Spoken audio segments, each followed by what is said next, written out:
Hello, it's Rachel, and today we'll be talking about goals again, but this time because you've already set your goals, so we'll be talking about how to tackle them so that you can reach them. All right, so we'll be sharing my screen. Pardon me if I'm a little blurry, just because I think the resolution is not great today.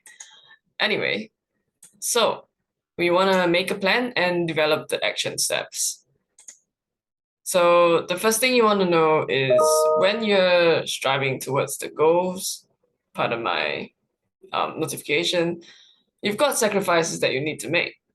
Whether that's, it could be sleep, it could be your free time where you spend doing the things you love, it could be partying, staying out late, it could be money in terms of investments, investing in a coach, investing in for example, Shopify if you want to do e-com, or if you want to um maybe learn from someone or anything. So, and then you might also be sacrificing your friends.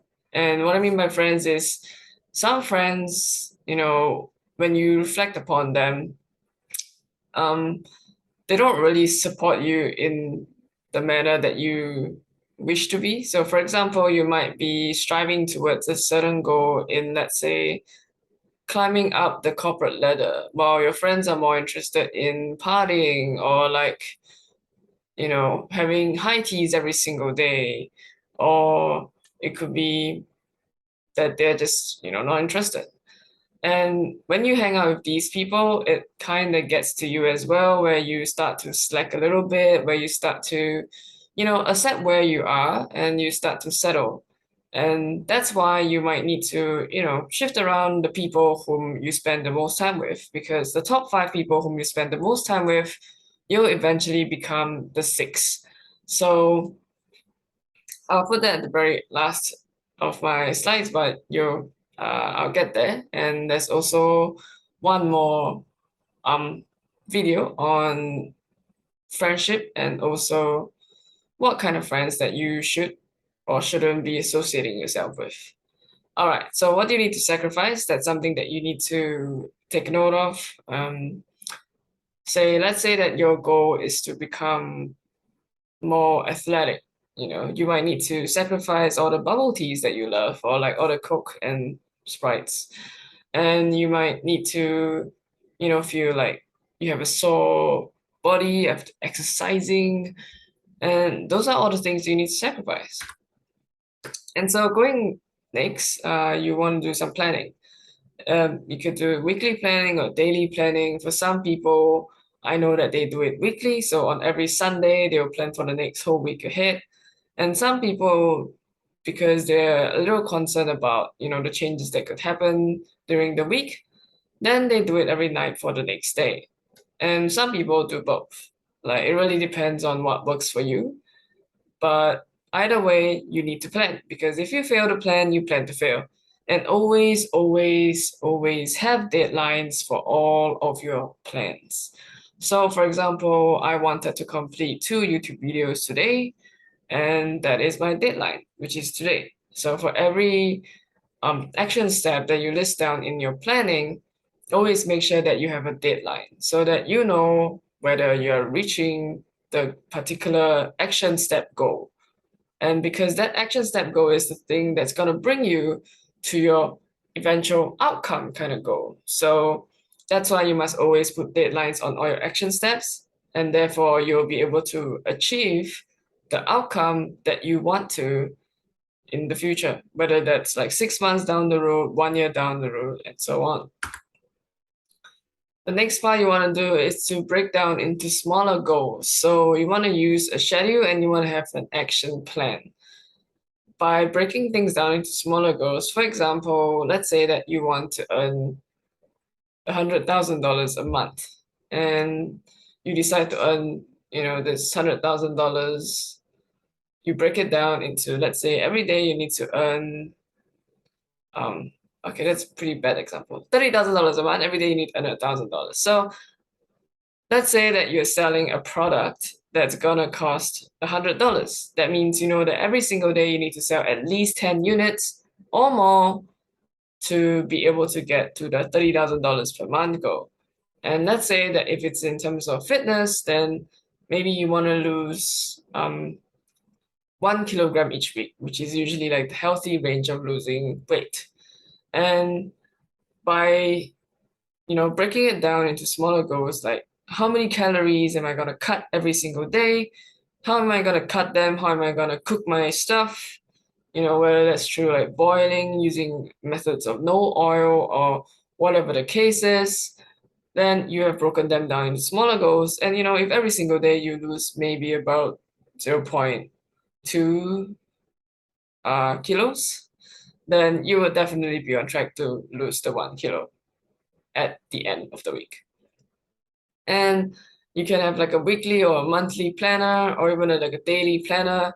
I personally feel that this particular planner, which is the Plan Tomorrow planner, is amazing. And if you use this link, you can get 15% off. And I'm technically not, paid or getting too much incentives to promote this. If you use this link, you get 15% off. I also get 15% off. But if not, up to you. All right. And going down to action plan, there's many different kind of action plan depending on what you want to improve on. It could be like, let's say that you want to finish a whole book for, let's say you want to finish a book each week. And then you will have to set out, 1 hour a day reading the book. It could be reading 30 pages of the book and kind of like break it down into little steps. And then afterwards, number one, it won't feel so daunting. And number two, you're more likely to complete it because you're really, really clear, like have extreme clarity on what you need to do. And one of the things you want to do is also reflecting back. So depending on whether you're doing this daily or weekly, you want to reflect back to the day before or the week before to see, what did you do well last week so that you can continue doing the same consistent action this week. And what do you not do so well last week and how can it be improved? Like, let's say that you promised yourself to go to the gym every single day, but you missed out on about 3 days last week. So, you didn't do so well. And how can you improve? Which means that you need to set maybe more reminders to go to the gym. Maybe find out the reasons why you're not going to the gym when you promised yourself you would. And afterwards, for the next week, make sure that you improve upon that. And did you miss out on anything? Maybe you were thinking of calling your parents or your family members, and you somehow forgot to call in the midst of, being too busy. And that wasn't really good because you wanted to, maintain the relationship and continue building that relationship with you and your family. And so once you reflect on that, you make sure that you call your family members this week. All right. So afterwards, after you list out everything that you need to do, you want to prioritize. So the most important things that you do each week that's going to move the needle forward, you ideally, most people want to start that very first thing in the morning, because usually when you do the harder stuff in the morning, the rest of the day becomes a bit more easier and you don't feel like a pile of things are going on to you, especially when you start off your day doing the things that makes the most difference. You'll find that even if you don't do some of the things, which may not make a difference at all, that you'll still, be a huge leap forward from where you were before to where you were now. All right. And you also want to review your daily routine. So that's what I mean by prioritize, because you can't really manage time, but you can manage priorities. So time is limited, but by prioritizing the most important stuff first, that's how you're going to get the most outcome. So with the 80-20 rule, where you do the 20% of the most important things to get 80% of the outcome. And going on forward, you also want to organize. So I personally do my organization on a Google Calendar, but whatever you choose to do, basically there's two types of activities, which is the static ones and the flexible ones. The static ones are like, for example, doctor's bookings, where it's already fixed, or like my dental appointments, where I usually go to the dentist once up to twice a year. And, those appointments are already fixed. So you just put them in your calendar and you just go to them and then plan your day and plan your weeks around them. And then you've got flexible activities where it could be like, every so often you go badminton with your friends because that's kind of what I do. And then you just want to input that in your calendar as well. Make sure that you fix the date down, fix the time down, and try not to change your plans too much because if not, it's really difficult to build a habit. Finally, you need a bit of self-discipline and motivation. So it's really, really important that you say what you are gonna do and do what you have said. And the first thing you want to do is to write down, what you're gonna do. And writing down helps to keep it in your mind, whether that's writing down in your mirror, writing down on your, planner, writing down on a whiteboard, writing down on like a whiteboard calendar, whatever the case is. I've got a whiteboard calendar, which it's kind of fixated on the wall, so I can't show you. But the point is, you want to write it down, you want to visualize it as much as possible, and you also want to tell people. So when you tell people and they keep you accountable, you tend to be a bit more, I guess, motivated, if you want to put it that way. But you wouldn't let yourself fail in front of other people, and that's the reason why.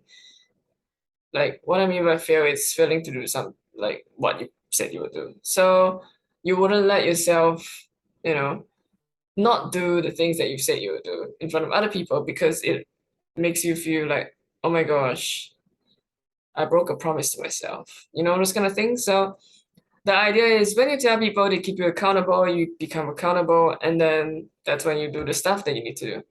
And you want to set reminders. So when you set reminders, you're reminding yourself, when are you going to do activity A, activity B, activity C?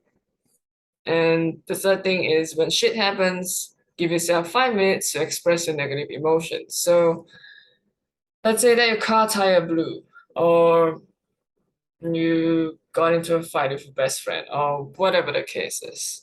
All right, that's fine. Shit happens because it's the world. Shit always happens. So give yourself 5 minutes to express all of your emotions, like whether you wanna get angry, you wanna be sad, whatever the case is, let it all out and then let it go.